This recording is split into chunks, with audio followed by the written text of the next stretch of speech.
Good morning, everybody. Welcome to New England. Snowy out, chilly out. Hey, listen, so, again, I've obviously been pretty vocal about Bitcoin, cryptocurrency, and I always want to start out and tell people really why I'm hot on Bitcoin and cryptocurrency and interested in it. It's the payment processing side of thing that really kind of gets me excited in the ability for a merchant and a consumer. The ability for a merchant and a consumer to transact quickly and also without fees, without banks. I think that's awesome. I think that really gives both parties the ability to have a more symbiotic relationship and a more honest relationship.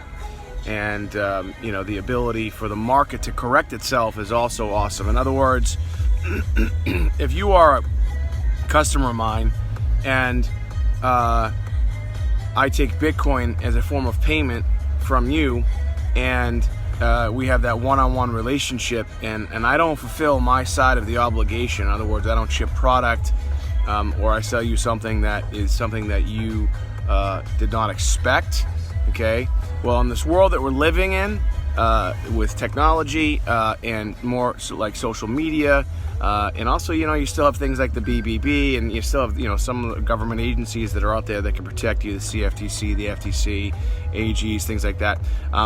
Things can collapse pretty quickly in that relationship if the merchant is not providing the service that they advertised. Okay, and so I like that. I like the ability almost for the consumer to actually have a little bit more control in that deal. Okay, because in the opposite, where if you paid me with a credit card, there's a couple things you can do. You go right to your credit card company, right, and you can charge it back, which actually hurts me. But at the same time, a lot of times consumers charge things back and not knowing it. And here's the other big secret that happens in the merchant processing world. A lot of times you may just call your merchant processor and say, I don't recognize this charge.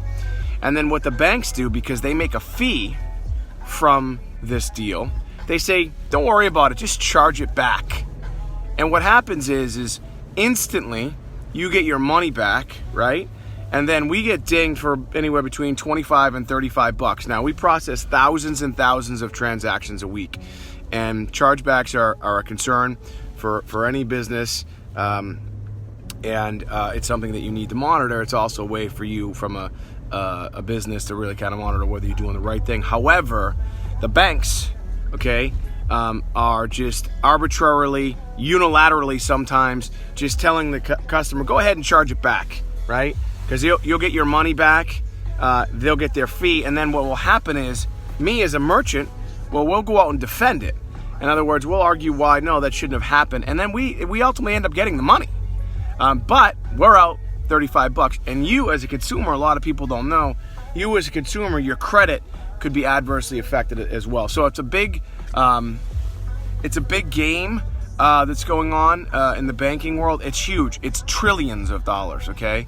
And it's gross, right? Now, from a cryptocurrency standpoint, why I'm hot on it is that now me as a merchant, like I said, can accept Bitcoin. I take a little bit of a risk too, right? Because the fluctuation of Bitcoin, but it's a one-on-one relationship between us, and there is no merchant involved, and there are no fees involved, and so the mechanism of the market will correct itself if we don't do the right thing. So here's the thing. I titled this Bitcoin Futures. Again, I'm the furthest from an expert. By the way, on Thursday, I do have an expert coming on my podcast, so I'll be talking a little bit about that. I have another one coming on, and specifically about cryptocurrency, so I'm really, really excited about that. So you should definitely tune in and listen.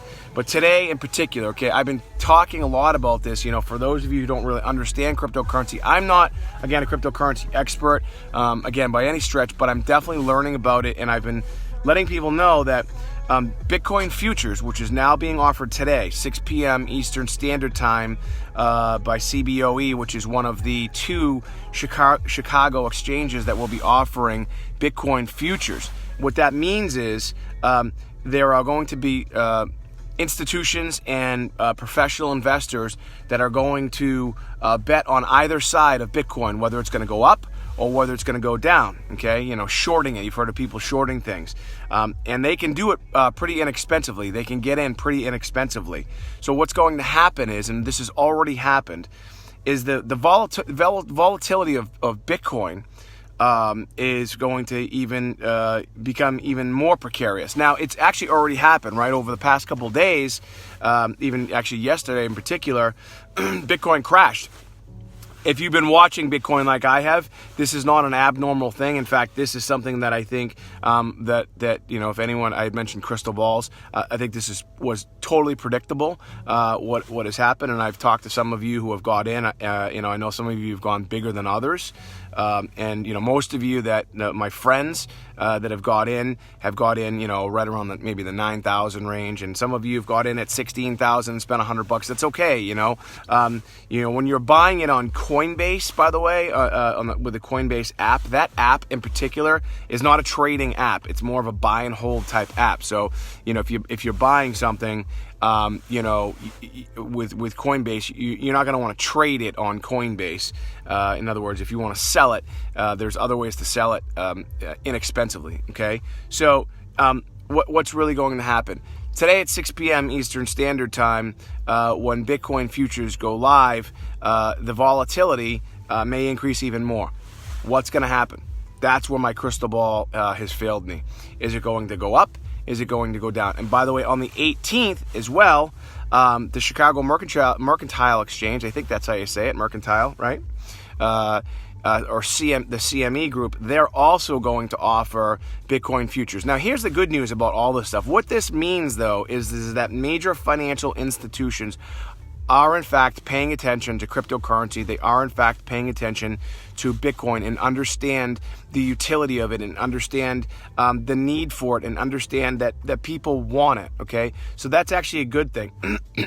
All the others that are out there, right? So if you're on Coinbase, you're looking at Litecoin right now and you're looking at Ethereum, okay? Those two as well have also dropped. If you look at the top 10 or 15 cryptocurrency, Monero, Litecoin, Dogecoin, Ripple, and there's a few others in between. They've all dipped, okay, and it's because the big one, right? Bitcoin kind of controls the world right now.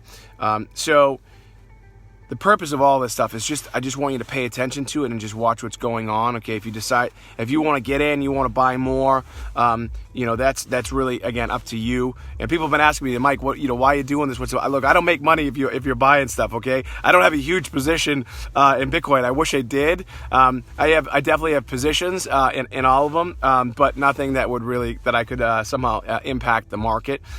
Again, I'm excited about it from the merchant processing standpoint. I'm also excited about the wealth creation.